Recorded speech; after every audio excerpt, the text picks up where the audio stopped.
안녕하세요. 모모스입니다. 오늘은 움직임의 뇌과학이라는 뇌과학 책을 한 권 살펴보도록 하겠습니다. 우리 신체와 마음의 연결 관계에 관해서 알려주는 책으로 2021년에 델리온이라는 출판사에서 출판된 책입니다. 저자는 캐롤라인 윌리엄스라는 분이신데요. 영국의 과학 몸과 정신의 연결을 실제로 증명한 인물들을 발로 뛰며 인터뷰하셨다고 해요. 이런 윌리엄스의 공들인 조사와 설득력 있는 언어가 우리가 왜 몸을 움직여야 하는지를 증명해내며 독자들을 보다 충만하고 건강한 삶으로 이끈다고 이 책을 소개하고 있습니다. 그래서 본문을 읽어보면 바른 자세는 바른 마음 상태를 얻기 위한 도구가 아니다. 바른 자세를 취하는 것 자체가 올바른 마음 상태를 갖는 것이라 그래요. 그래서 움직이면 어떻게 건강에 좋은지 이렇게 설득하는 부분이 다른 책들에 있었다면 이 책의 특징은 좀 이렇게 감정하고 자세가 어떻게 연결되는지 그런 부분에 대해서 좀 더 설득력 있게 초점을 맞춰서 이야기를 들을 수 있습니다. 바른 자세로 앉거나 서는 게 스트레스의 완충제 역할을 한다는 것을 보여준다고 그래요. 그래서 어떤 긴장되는 발표 이전에 바른 자세를 갖는 것, 그런 사람들이 좀 더 성과도 좋았고 긴장도 덜 했다는 이런 데이터들을 보여주더라고요. 브로드벤트의 실험을 살펴보면 구부정한 자세로 앉아 있는 사람들은 부정적인 단어를 보다 쉽게 기억했고 똑바로 앉아 있는 사람들은 긍정적인 단어를 잘 기억했다. 그래서 이런 부분이 정말 흥미로웠네요. 당당한 자세가 스트레스 호르몬인 코르티솔의 혈중 수치를 낮추는 한편 테스토스테론 수치를 높였다는 기록을 보여주었다. 한편 구부정한 자세는 패배감, 사회적 위축, 피로와 이어졌다. 그래서 이런 확장형의 자세를 갖추는 것, 기지개를 켜는 것, 이런 것이 마음에도 긍정적인 영향을 미친다는 거. 그리고 운동을 할 때 앞으로 전진하는 방향성, 그리고 등산을 할 때 위로 올라가는 그런 형태의 동작이잖아요. 그런 것들이 마음에도 성장하고 앞으로 나아가고 더 진취적인 이런 마음을 갖게 한다는 이런 얘기들을 생각하지 못한 그런 포인트였어요. 마음속 두려움이 구부정하고 안정적이지 못한 자세를 만든다는 것이다. 이뿐만이 아니다. 심리 실험들은 이미 오래전부터 자세가 정신 상태에 중요하다는 것을 보여주고 있다. 불안, 우울증, 정신분열을 비롯한 정신질환은 모두 낙상의 위험을 높이는 자세와 연관된다. 그래요. 정말 재밌죠. 서서 균형을 유지하려는 운동이 노인의 인지 기능을 향상하는 동시에 낙상의 위험을 줄인다는 것을 발견했다. 서 있는 거, 우리가 중력에 저항해서 서 있는 것 자체가 좋다고 얘기해요. 그리고 그 서서 넘어지지 않고 균형을 유지하는 것 자체가 또 되게 정신적으로도 긍정적인 내가 이뤄냈다는 성취감을 갖게 한다 그래요. 그래서 움직이는 거 자연스럽게 이렇게 리듬을 타면서 춤을 추는 것도 그래서 기분을 좋게 한다는 내가 넘어지지 않았다는 사실 그리고 균형을 잘 유지하고 있다는 이 사실을 이렇게 춤을 통해서 내가 또 느끼게 된다는 거죠. 그런 신체의 반응들이 계속 뇌에 전달이 된다 그러네요. 보고가 이루어지고. 감정을 춤으로 표현하는 것은 자신의 감정을 아는 데에도 도움이 된다. 우리에게만 허락된 재능이자 저주인 자각을 가진 종으로서 우리 사고를 살피기보다는 오히려 몸으로 주의를 돌림으로써 내면 세계에 보다 가까이 접근할 수 있다. 그래서 감정을 춤으로 표현할 수 있대요. 우리가 나의 감정을 인지하지 못하는 현대인이 10에서 19% 된다 그래요. 감정을 내가 어떤 느낌인지 알지 못하고 그걸 표현하지 못한다는 거. 그런데 그런 감정의 표현을 동작으로 이렇게 표현을 하는 게 또 하나의 표현이 될 수 있고 감정의 순화를 이룰 수 있다는 얘기가 있더라고요. 그렇죠.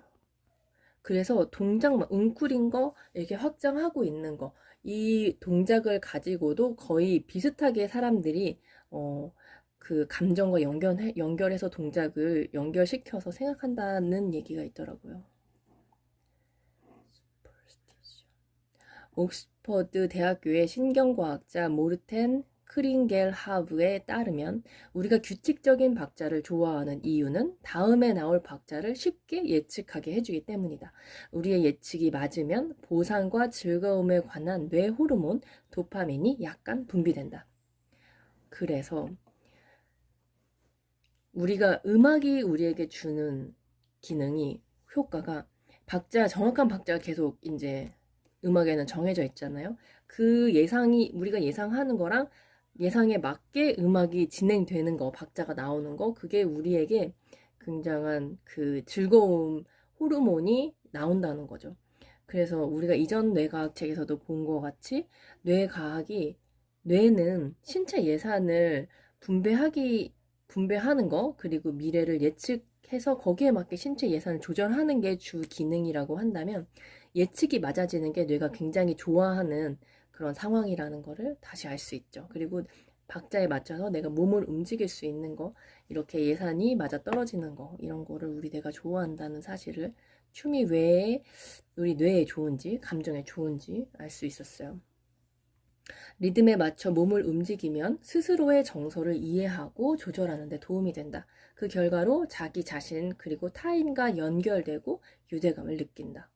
근력 강화가 트라우마 극복에 도움이 되는 이유가 하나 더 있다. 감정의 격변은 사람에게 정서적 흉터만 남기는 게 아니라 근력을 떨어뜨릴 수 있다는 연구 결과가 있다. 그래서 감정의 상처가 그냥 눈에 보이지 않는 감정이라는 거에만 영향을 미치는 게 아니고 실제로 물리적으로 우리의 근력을 떨어뜨린다고 합니다. 우리 뇌가 신체 에너지 조절을 하는데 정서적인 타격을 받으면 신체 예산의 조절에도 영향을 미치는 거죠. 우리는 누구나 비축된 여분의 힘을 갖고 있다. 그러나 갖고 있다는 것조차 모르는 이 힘을 이용하기 위해서 아놀드 슈월츠제네거처럼 될 필요는 없다.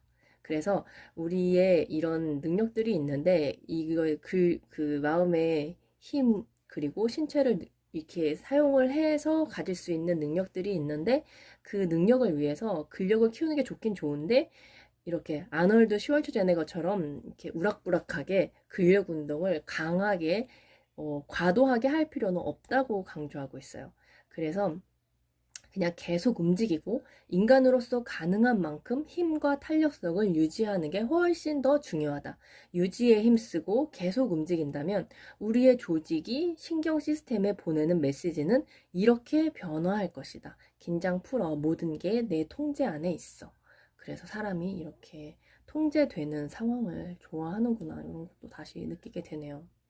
그래서 격한 근력 운동보다는 계속해서 몸을 부지런히 큰 동작은 아니더라도 살림을 하든 이런 작은 움직임들을 계속 하는 거, 계속 스트레칭을 하고 이런 게 좋다는 얘기를 해주고 있어요. 오랫동안 달리고 나면 문제에서 멀어진 것 같은 느낌이 들어. 공간을 헤치고 앞으로 나아가는 움직임의 심리작용이 마커스의 말을 뒷받침한다. 여러 실험이 문자 그대로 앞으로 움직이는 것이 진전의 감각을 낳으며 이것이 우리 자신과 삶을 어떻게 느끼는가에 큰 영향을 줄 수 있다고 말하고 있다. 테오칼신을 알약 형태로 복용하는 게 기억을 유지하는 더 나은 방법일 거라고 말하며 움직임이 적은 사람에게는 특히 더 그렇다고 덧붙였다. 그래서 우리가 이렇게 중력에 저항해서 움직이면 이 뼈에서도 뼈를 튼튼하게 해야 하는 이유가 있는 거죠. 서 있어야 하는 그런 일들이 있으니까 그걸 더 강화하기 위해서, 그래서 뼈에서도 이런 물질들을 만들어낸다 그래요. 그런 물질들이 기억력에도 좋은 영향력을 미친다는, 움직임이 이렇게 좋은 물질을 만들어낸다는 얘기가 있었습니다.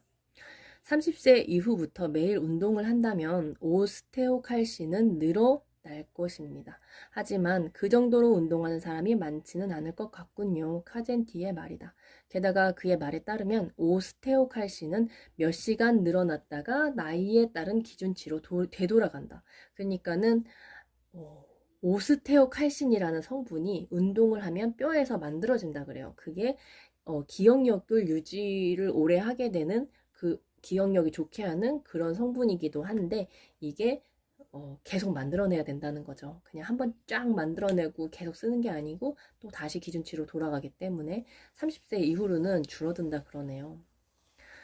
저는 걷는 것을 아주 좋아해요. 그가 내게 말했다. 걷기에 관련된 저술들을 읽으면서 뼈가 내분비샘이고 오스테오칼신이란 호르몬을 분비한다는 사실을 알게 됐어요. 그러다 실험 동물에게 오스테오칼신을 주입하는 실험을 했고, 이것이 기억을 증진하며 여러 지적 기능을 강화한다는 것을 발견했죠. 내가 시간을 낭비하지 않았다는 걸 알았어요. 과학자들은 뇌 혈류량을 늘리기 위해 일어서서 움직여야만 하는 이유를 증명하고 있다. 한마디로 요약하면 중력이다. 좀 더 구체적으로는 우리가 뼈에 체중을 실을 때 일어나는 생리적 변화 때문이다. 그 변화가 우리 정신에 미치는 영향 때문이다. 우리는 뼈를 몸을 지탱하는 말라빠진 하얀 막대기 정도로 생각하는 경향이 있다. 하지만 실제로 뼈는 끊임없이 성장하고 분해되는 살아있는 조직이다. 우리가 이 사실을 알게 된 건 우주인, 그리고 오랫동안 아파서 누워있는 사람들을 관찰하고 나서다. 우주인과 누워있는 환자의 경우 일어서고 움직이기 위해 끊임없이 중력과 싸워야 할 필요가 없다. 그 결과 이들은 골 질량이 빠르게 줄어들었다. 더는 필요치 않은 뼈를 분해하는 세포는 뼈를 만들고 수리하는 세포보다 훨씬 열심히 일한다. 뼈 건강이 두뇌 건강과도 연결이 된다는 것은 널리 알려져 있지 않은 사실이다. 잘 모른다고 그래요, 사람들이. 여러 연구가 골다공증에 걸려 골 질량이 줄어들면 인지력이 저하될 위험이 높아진다고 말한다. 우주인들 역시 우주에서의 활동 이후 단기적인 인지 문제를 겪는 것으로 보인다. 의식적이든 무의식적이든 항상성이라는 지속적인 프로세스는 자아에 관한 감각과 이 감각이 지금 어떤 경험을 하는가를 이해하는 데 중심이 된다. 항상성과 내부 수용 감각을 통해서 우리는 자신이 초조한지, 침착한지, 피곤한지, 목이 마른지, 간식이 필요한지를 안다. 내부 수용 능력은 사람마다 다르며 자신의 상태를 잘 느낄수록 휴식을 취하거나 좋지 않은 직감이 드는 사람에게서 멀어지는 등 균형을 찾기 위한 조치를 취할 가능성이 높아진다. 뇌를 진화시킨 것이 생각하기 위해서가 아니라 움직이기 위해서라는 주장을 폈다. 위험에서 멀어지고 편안한 삶이 가능한 곳으로 움직이기 위해 뇌가 진화했다는 것이다. 그래서 뇌는 움직이기 위해서, 더 잘 움직이기 위해서 만들어졌다는 거예요. 그래서 우리가 뇌로 상상하는 것, 생각하는 것, 계획하는 것도 어떻게 보면 생각하는 것, 어떻게 움직일 것인지, 앞으로 어떻게 행동할 것인지를 생각하는 게 뇌잖아요. 그래서 행동하는 것과 뇌가 뗄래야 뗄 수 없다는 거. 어떻게 보면은 뇌는 움직이기 위해서 만들어진 기관이라는 얘기를 해주고 있어요. 똑똑해지고 싶고 우울한 기분을 떨치고 싶고 삶에 대한 통제력을 갖고 싶은 당신에게 과학은 단 한 문장의 메시지를 전한다. 지금은 앉아있을 때가 아니다. 운동 전문가인 KT 보머는 자신의 책 Move Your DNA에서 이 점을 정확히 지적한다. 그는 단시간에 급격한 운동 또는 특정 근육을 공략하는 운동을 두고 식이 문제를 해결하려고 비타민 보조제를 먹는 것과 비슷하다고 말한다. 도움은 되겠지만 결코 당신을 정말로 건강하게 만들어주지는 않는다는 것이다. 보먼이 영양가 높은 움직임이라고 부르는 것이 부족한 상태에서 벗어나게 해주지도 못할 것이다. 보머는 움직임이 정신에 어떤 영향을 주는지 깊이 있게 다루지는 않는다. 고강도 운동의 함정. 매일 부지런히 헬스장에 들르는 사람이라면 지금쯤 의기양양해졌을 것 같다. 하지만 함정이 있다. 우리가 움직임을 이야기할 때 떠올리는 운동. 그러니까 내내 앉아있다가 잠깐 시간을 내어 진지하게 임하는 운동으로는 상황을 만회할 수 없다.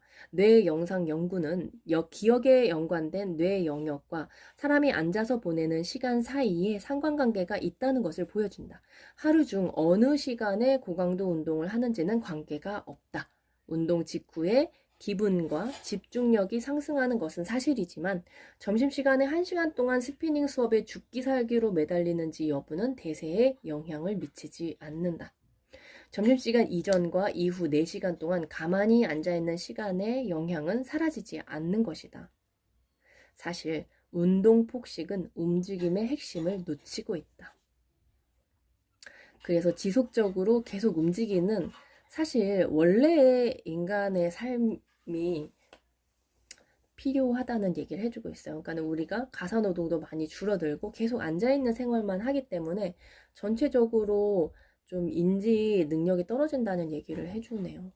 핀란드가 어린 학생들을 대상으로 한 최근의 연구는 앉아서 보내는 시간과 2년간의 수학 및 영어 성적 사이에 상당한 관련성을 보여준다. 남학생의 경우에는 특히 더했다. 문제는 어린 나이에 시작된다는 것이다. 이때 아무런 조치도 취하지 않는다면 몸을 움직이지 않는 건 일생의 습관이 된다. 또 정적인 생활은 노화를 앞당긴다. 여러 연구가 차에 앉아서나 TV 앞에서 2-3시간을 더 보낸 중년의 사람들이 활동적인 사람들보다 더 빠르게 정신적 예리함을 잃는 것을 발견했다. 우리는 규칙적인 운동인 알츠하이머병 위험을 28% 낮춘다는 사실도 알고 있다. 규칙적인 운동이 알츠하이머병 위험을 28% 낮춘다는 사실도 알고 있다. 최근의 추정에 따르면 전 세계적으로 알츠하이머병 환자의 13%는 정적인 생활을 했던 것으로 나타났다. 또한 앉아있는 시간을 4분의 1로 줄이면 전 세계적으로 100만 개 이상의 새로운 질병 진단을 막을 수 있다. 앉아있는 시간을 얼마나 줄이는지는 중요치 않다. 중요한 것은 더 많이 움직일수록 두뇌는 장기적으로 당신에게 고마워할 것이란 점이다.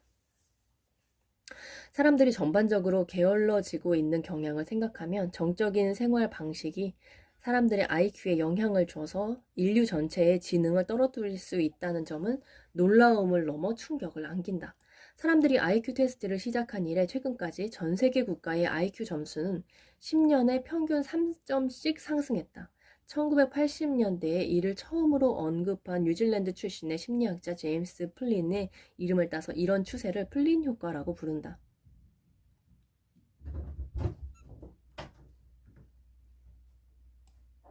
아니나 다를까 우리가 스스로를 편하게 만들면서 정신의 균열이 드러나기 시작했다. 정적인 생활은 IQ의 하락, 창의적 아이디어의 고갈, 반사회적 행동의 증가, 모든 연령과 계층의 사람들에게 영향을 주는 정신질환의 급속한 확산으로 이어지고 있다. 여러 연구에 따르면 대부분의 시간을 앉아서 보내는 사람들은 자존감이 낮아지고 친사회적 행동이 감소하는 경향이 있다.